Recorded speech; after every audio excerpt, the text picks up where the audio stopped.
Hey class, today's activity, we're going to be doing a reading guide. I don't know how well you can see it. Should be able to download it there. Google Apps in Schoology, Chapter 4, Sections 2 and 3. And we're talking about settling the Americas. This is not something that we want to spend a whole lot of time on because your teacher next year is going to cover this much more in depth. Instead of having, one section of the book, it's going to have like a whole chapter on these topics. So we're just going to kind of brush over them. We have to read at some point. That's a good life skill that we encourage here. So we're going to be reading this section of the book. For those of you who might have trouble downloading the book or just prefer something different, I'm about to read it out to you, all right? If you'll get your paper, follow along with me. And if you're doing it as we go on the Google Doc on the website, all you have to do is when you hear an answer, click pause, flip over to the Google Doc, put in your answer, come back and play it again, okay?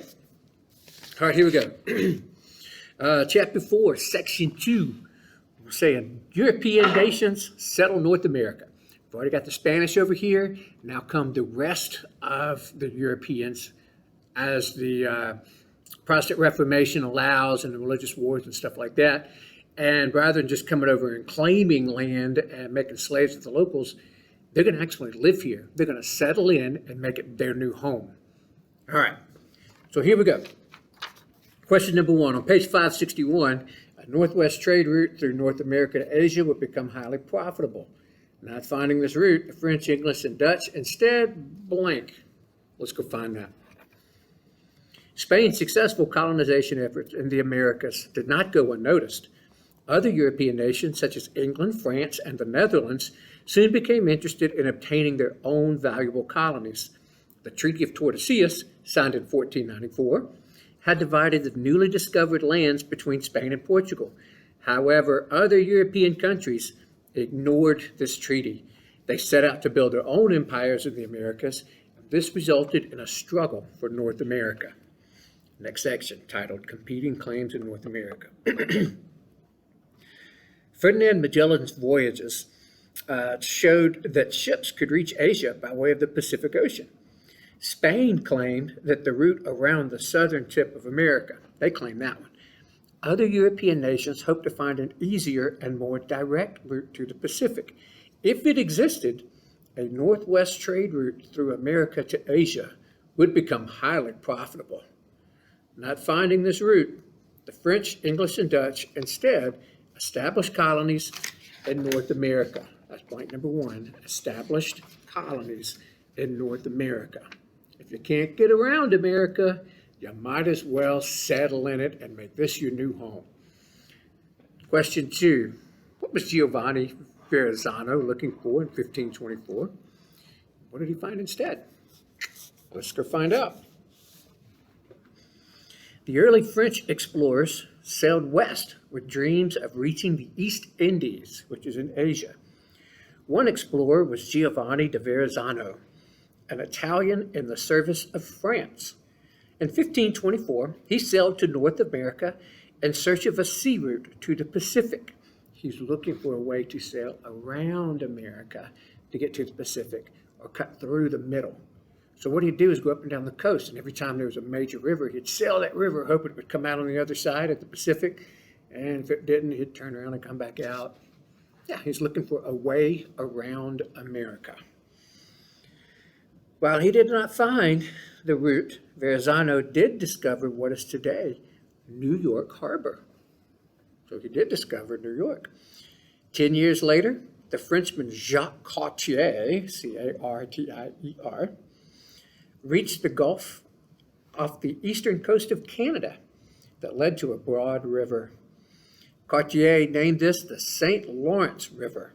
He followed it inward until he reached a giant island dominated by a mountain. He named the island Montreal, which means Mount Royal in French, which later became known as the city of Montreal. How about that? Montreal, Canada.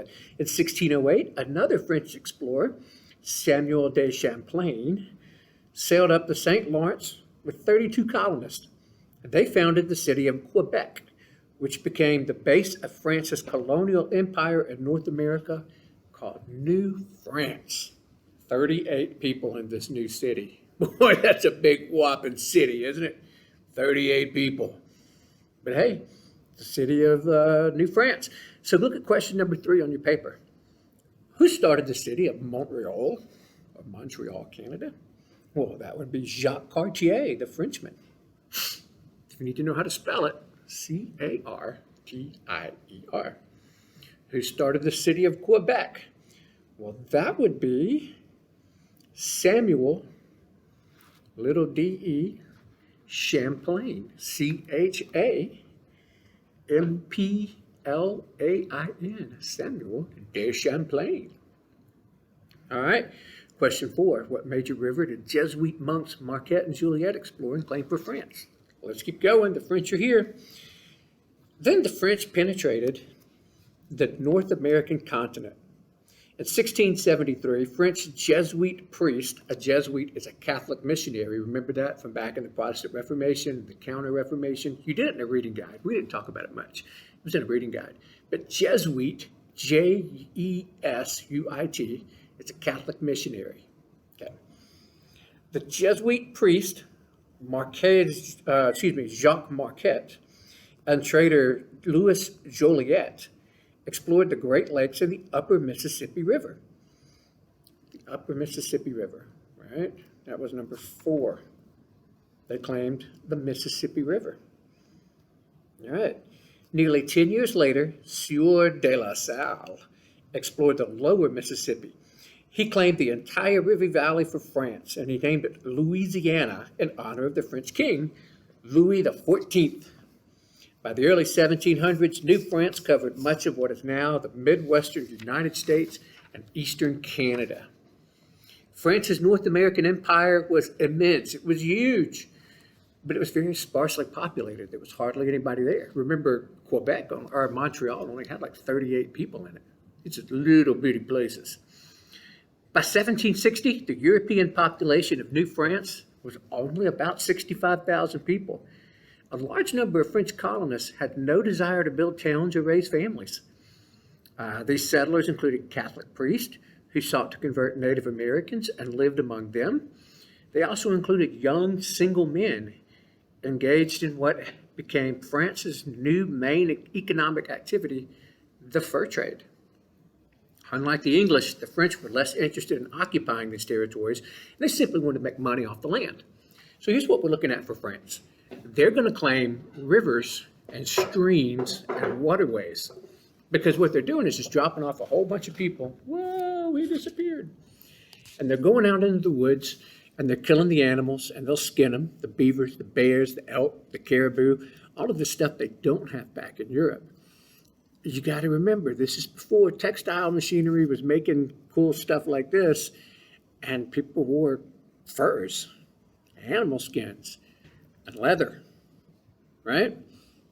So this was huge to supply clothes to Europe.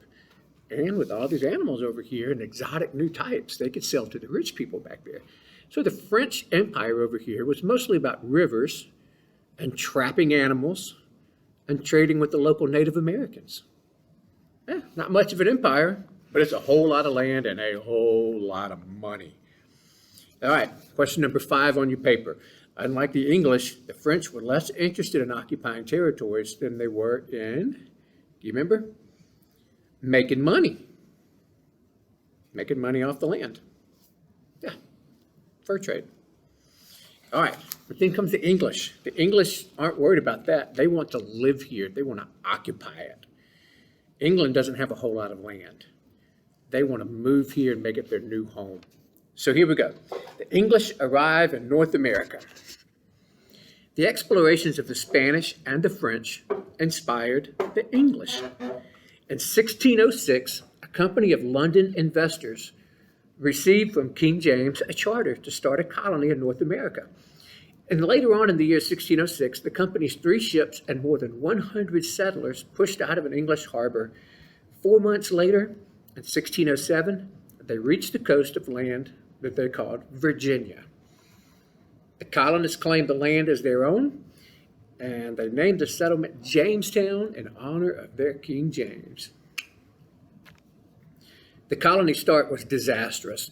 The settlers were more interested in finding gold than planting crops. During the first few years, 7 out of every 10 people who came over here died of hunger, disease, or battle with the Native Americans. Despite the nightmarish start, the colonists eventually gained a foothold in their new land. Jamestown became England's first permanent settlement in North America. The colony's outlook improved greatly after farmers discovered tobacco. Take a look at your paper. Number 6, what cash crop made Jamestown, Virginia profitable for the British? Tobacco. Tobacco. Tobacco was in high demand in England, and it turned out to be a very profitable cash crop. A cash crop is something you grow for money and not for food, like tobacco. In 1620, a group known as the Pilgrims founded a second English colony. Now, the Pilgrims, there's a lot of religious wars going on because of the Protestant Reformation.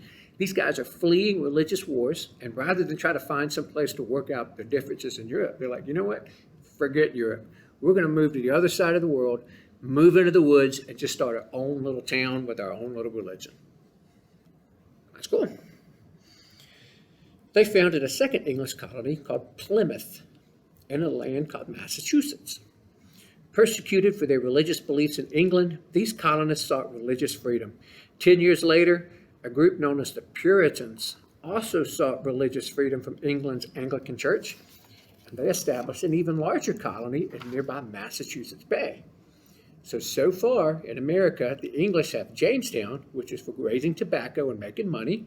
They have Plymouth, which is the Pilgrims running from religious persecution, and they have the Massachusetts Bay Colony also fleeing religious persecution from England. All right, the Puritans wanted to build a model community that would set an example for other Christians to follow.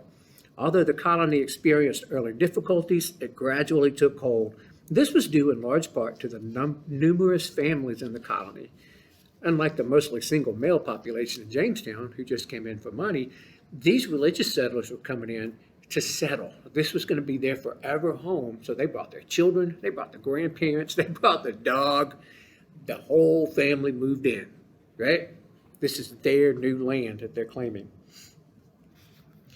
Look at your paper. Number 7. Why did the Pilgrims flee England and come to America? Because their religion was outlawed and they were being persecuted. Their religion was outlawed. They were being persecuted. Now let's talk about the Dutch. The Dutch come from a little tiny island way up on the top of, not really island area, the top of Europe. It's not very big, not a whole lot of people in it, but everything is sea-based. They're in boats, they travel the world, they trade a lot. Here we go. Following the English and French into North America were the Dutch. In 1609, Henry Hudson, an Englishman in the service of the Netherlands, the Dutch, sailed west. He was searching for a northwest sea route to Asia, trying to go above and around America and drop down on the backside of Asia over there. Excuse me. Henry Hudson did not find the route. He did, however, explore 3 waterways that were later named for him: the Hudson River, Hudson Bay, and the Hudson Strait. The Dutch claimed the region along these waterways, and they established a fur trade with the Iroquois Indians. Iroquois are mostly found in upstate New York.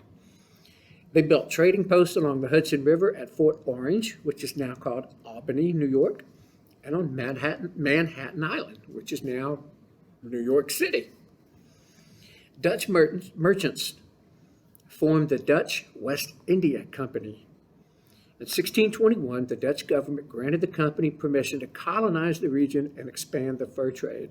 The Dutch holdings in North America became known as New Netherlands and focused on the island of Manhattan, which is now New York City. This is where we get New York City from. Although the Dutch company profited from its fur trade, it was slow to attract Dutch colonists.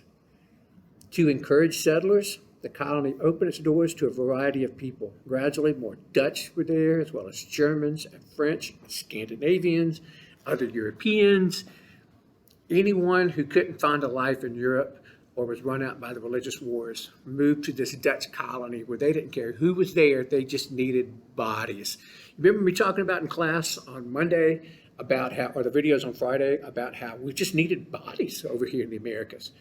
We were short on humans. Anybody and everybody is welcome to leave their old lifestyle and come over here. And you're accepted simply because you're a human and you're contributing. As long as you carry your weight. We didn't care who came to the Americas. We just needed some bodies. Yeah, keep that in mind as we start developing things here. All right, number 8. Why did the Dutch start the colony of New Netherlands, and what was their biggest export? Fur trade with the Indians. Why did they start the colony? Fur trade. What was their biggest export? The fur trade. Fur, animal skins. Yeah, real simple. Glorious history of these colonies, huh? During the 1600s, going back to reading here, the nations of Europe also colonized the Caribbean. The French seized control of present-day Haiti, Guadeloupe, and Martinique. The English settled Barbados and Jamaica. And in 1634, the Dutch captured what are now the Netherlands, Antilles, and Aruba from Spain. On these islands, the Europeans built huge cotton and sugar plantations. These products, although profitable, demanded a large and steady supply of labor. So enslaved Africans eventually would supply this labor. All right, now, if you stop and think about it, the Caribbean was already settled by the Spanish. They had already claimed that 100 years before all this, 150 years before all this stuff. So how do you think that the English and the Dutch and the French got these islands? Well, we're going to have to go to war with the Spanish. That's coming up pretty soon, maybe this week, probably about Thursday, maybe. We're going to see a massive war where the Protestant nations like England and the Dutch are going to fight all the Catholic nations like Spain and the French. And this is going to change everything. Every nation will turn on each other, and we're just going to throw away all the stuff that used to bind us together. Oh, let's see. As they expanded their settlements, going back to reading, as they expanded their settlements in North America, the nations of France, England, and the Netherlands battled each other for supremacy in the colonies of North America. To the English, the Netherlands separated their northern and southern colonies. England had stuff up in Canada, stuff down below in Virginia, and the Dutch were right in the middle in New York. So England naturally wants to take out the Dutch and unite all of their colonies, right? Makes sense? In 1664, the English king, Charles II, granted his brother, the Duke of York, see where we're going here, permission to drive out the Dutch in the New Netherlands. When the Duke's fleet arrived at New Netherland, the Dutch surrendered without even firing a shot. The Duke of York will claim this colony for England, and he will rename it New York. You have Old York in England, New York over here. He had a buddy from the Isle of Jersey in England who helped him pay for the invasion fleet, and he will give him a big chunk of the land, and we'll call it New Jersey. Old Jersey, New Jersey. Just pretty simple history to understand, right? Oh, man. With the Dutch gone, the English colonized the Atlantic coast of North America. By 1750, 1.2 million English settlers lived in the 13 English colonies running from Maine all the way down to Georgia. 1.2 million. That's a bunch of people. Yeah. The English soon became hungry for more land for their colonial population, so they pushed farther west into the continent, and by doing so, they collided with France's North American holdings.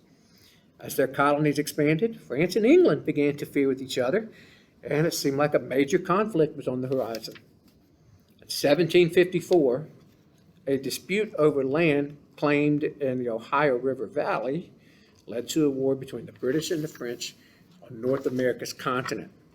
This is going to be called the French-Indian War here in America, because the French and Indians are on one side, and the British are on the other side. It's the French-Indian War. But it will also be a global war called the 7 Years' War. This war lasted 7 years. George Washington comes on the scene. He actually kind of started this war, depending on who you ask. and he will be the highest ranking British officer in North America. In this war, you start seeing names like Benjamin Franklin and St. Clair, some of the great generals. Yeah, you'll hear those names again as a sophomore.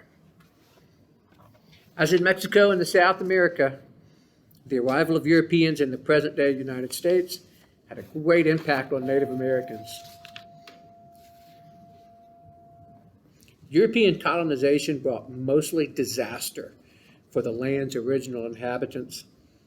The French and the Dutch settlers developed a mostly cooperative relationship with the Native Americans. They just came in with their boats, traded, swapped some goods and services, and left, lived among the natives. The British, however, would come in and drive out the natives and take their land and live on it.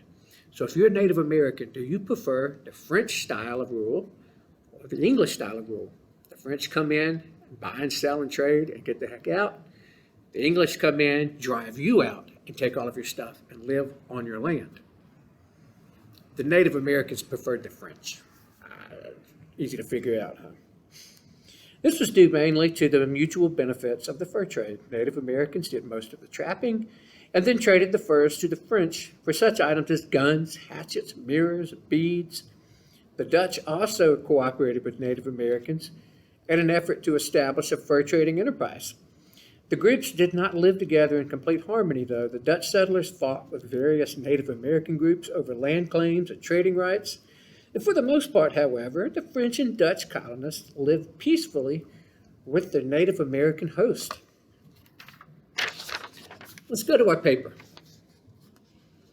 Number 9, the French and Dutch set up trading posts with the natives of North America and mostly got along peacefully with only a few conflicts.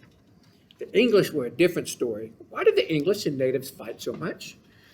Because the English weren't concerned with trading. The English wanted the land. I can buy and sell with you all day and still live in my house. But then you want to come take my yard? No, we're going to fight. I'm not giving you my house. That was the problem with the English. The English wanted the land itself and wanted the natives gone. Excuse me. So let's keep going. We're going to flip over now. If you're reading along at home, we're going to flip over to section 3, the Atlantic slave trade. Okay? The Atlantic slave trade. Switch over to section 3. All right, so on section 3, I'm going to change it up a little bit. I'm going to let you read it. I'm just going to go over the answers with you, because if you've made it this far into the video, you deserve a break, right? Okay. Question 11. What religious belief allowed Muslims to bring 17 million Africans to North Africa and Southeast Asia as slaves? There was already a very active slave trade in Africa before Europeans got there. The Muslims of the North believed that if you captured a non-Muslim in battle, it was totally okay to keep him as a slave. But Muslims were not supposed to have other Muslims as slaves. It's the same thing with the Christians. They believed that if you had a non-Christian, you could make a slave out of them. But if they were but Christians can't have Christian slaves. That'll be an interesting topic for 10th grade when we get here in America. And yeah, things are going to get weird.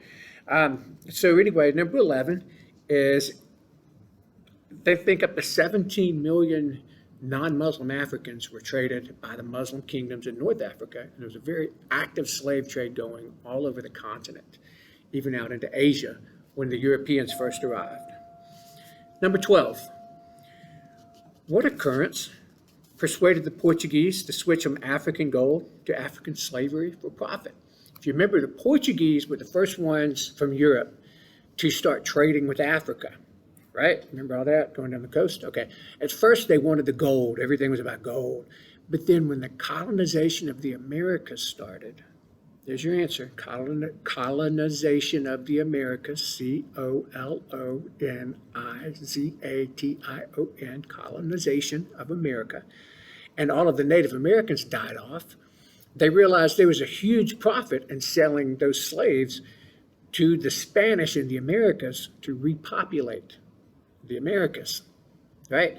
So what happened that made the Portuguese give up on African gold and start trading in African lives and human souls? the colonization of America? Name 4 reasons Europeans desired African slaves over other types of slaves. There were slaves from everywhere. You could get slaves from Europe if you wanted. Every single culture on earth had slaves at this time. But African slaves, there was an advantage for Europeans to have African slaves. 4 reasons. Here's number 1. Let's see. First, many Africans had already been exposed to European diseases. Africans had already been exposed to smallpox, chickenpox, and the flu and all this kind of stuff. They didn't die from diseases like the Native Americans did, because over the centuries they'd seen it before. Number 2, many Africans already had experience in farming and could be taught how to do the work in the New World. Remember, this is Columbian exchange. We're bringing plants and animals from the New World. So if you got a bunch of people who know how to grow rice, bring them to the Americas and grow rice over here, which is what happened in the case of South Carolina, in the case of several other places. African products were just simply grown over here where it was cheaper. Number 3, Africans are less likely to escape because they didn't have any way to get back home. And they didn't know their way around. If you had a Native American from the village right down the road here, and he's your slave, and he escapes, man, he's going to disappear. You're never going to see that guy again. He's got family and connections and knows the layout of the land. He's going to move to California. You'll never see this guy again. But where's an African going to go if he escapes on the island of Jamaica? He's still stuck on that island. At number 4, not trying to be funny, but this is actual fact, skin color. The only place on the planet you find that skin tone is Africa. And so if you're Spanish, if you're English, if you're French, you'll have a little bit different skin tones, variations of brown. Your eyes will be blue or green or brown or whatever, bloodshot, clear. But Africans, you could instantly walk in the room and go, Africa, Africa, Africa, Africa. And it made an easy way to tell who was in what social class over in the New World. When you get in 10th grade, if your teacher does not talk about Bacon's Rebellion, you snatch him up by the shirt collar and you go, tell me about Bacon's Rebellion. Because that was when the British colonies realized that we could separate people based on their skin color. And for the first time in the British colonies, we started making laws based on that. So there was a permanent servant class based on skin color, with the Native Americans on the bottom and African descent in the middle. And then you've got your Irish and your on up to your English on the top. Right? Kind of like they did in India with their different caste system, C-A-S-T-E. Hopefully you learned about that in 8th grade. That's big. Let's do the next one. Finish the sentence. During the 17th century, more than 40% of all Africans brought to the Americas went to Brazil. Brazil. Vast majority went to Brazil. What industry attracted the greatest use of slavery for food? That would be sugar. The sugar industry. Sugar will make up to 80% of your calories in the winter. Sugar was huge. People needed sugar to survive, just to get enough food, enough calories. Excuse me. In time, the buying and selling of Africans for work in the Americas became known as the Atlantic slave trade. It became a massive enterprise. Between 15 and 1600, nearly 300,000 Africans were imported to the Americas, or transported to the Americas. During the next century, 1600 to 1700, the number would climb to almost 1.3 people brought from Africa to the Americas. By the time the Atlantic slave trade ended, Europeans had imported about 9.5 million Africans to the Americas, with Spain and Portugal leading the way. Define triangular trade. Triangular trade, slaves from Africa comes to the Caribbean in exchange for products. From the Caribbean to Europe, Europe back down to Africa. Humans would come to the Americas. Humans get off the boat. They load the boat with sugar, products from here. They take those to Europe, exchange them for either money or guns or gunpowder or something like that. That would be brought back down to Africa, exchanged for more people, triangle trade, right? And with every triangle, you have a hypotenuse. You have the longest side, right? All you geometry guys out there, we're going to call this the middle passage. The longest part of the journey was from Africa to America. The middle passage, number 17. The middle passage is the journey from Africa to America. It could take up to 2 months, depending on your boat, depending on the weather. Up to 20%, number 18, up to 20% of all Africans coming over would die on the middle passage. See, they're being treated like cattle. And if one of them gets sick, rather than the whole cargo gets sick, remember that word commodity? We're buying and selling as a commodity now, not as humans, but as a commodity. And if one of them gets sick, they can infect the whole boat, make the whole boat useless. So they take the sick person and chunk them overboard. If someone dies, you chunk them overboard. If a storm hits and your boat has too much weight or you run out of food, you chunk them overboard. And so we think millions were tossed overboard into the Atlantic. We think up to 20% of all people who left Africa never arrived in the Americas, but were thrown overboard for some reason during the Middle Passage, or the boat sank, or they died of the weather or whatever. So there you go. There's your answers to the reading guide. I would encourage you to read the book anyway. It's a lot more interesting than my voice. And we will see you guys online during your class time. Bye.